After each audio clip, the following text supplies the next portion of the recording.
Doctor Bibhas শৰ্মাৰ ৰচনাৰে পাকচক্ৰ।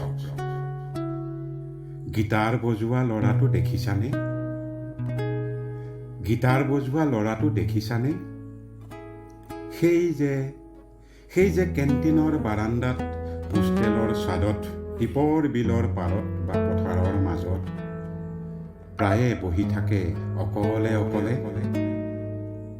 Guitar বজোৱা ল'ৰাটো দেখিছানে? এখন নিজস্ব পৃথিৱী আছে তাৰ। সি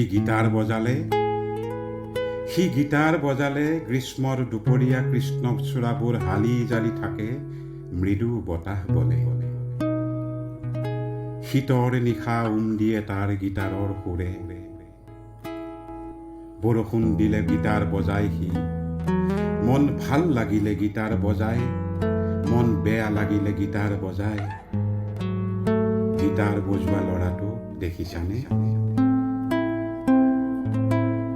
তাৰ আঙুলিৰ যাদুত তাঁৰৰ কম্পন উঠে, তাৰ আঙুলিৰ যাদুত তাঁৰৰ কম্পন উঠে, জাগি উঠে সুৰে ধুই নিয়ে অৱসাদ মলিনতা, সুৰে আনে উৎসাহ। গীটাৰৰ তাৰত আঙুলিৰ স্পৰ্শত সম্পূৰ্ণ হয় সি, তাক লগ নালাগে। গীটাৰ বজোৱা ল'ৰাটো দেখিছানে?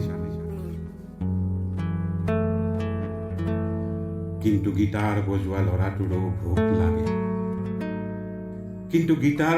ল'ৰাটোৰো ভোক লাগে। ভোক লাগিলে তাৰ সুৰ অবাধ্য হয়, ছন্দবিহীন হয় সুৰ।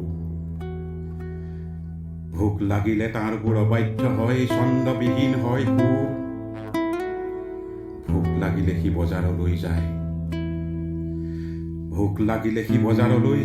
বজাৰত দৰদাম হয় সুৰৰ, ক্ৰেতাৰ দাবীত সলনি হয় লয়। গ্ৰাহকৰ কান্ধত উঠি সুৰবোৰ গুচি যায় আন এখন বজাৰৰ ফালে। ভোক লগা ল'ৰাটোৰ গীটাৰে কান্দে। গ্ৰাহকৰ কান্ধত উঠি সুৰবোৰ গুচি যায় আন এখন বজাৰৰ ফালে।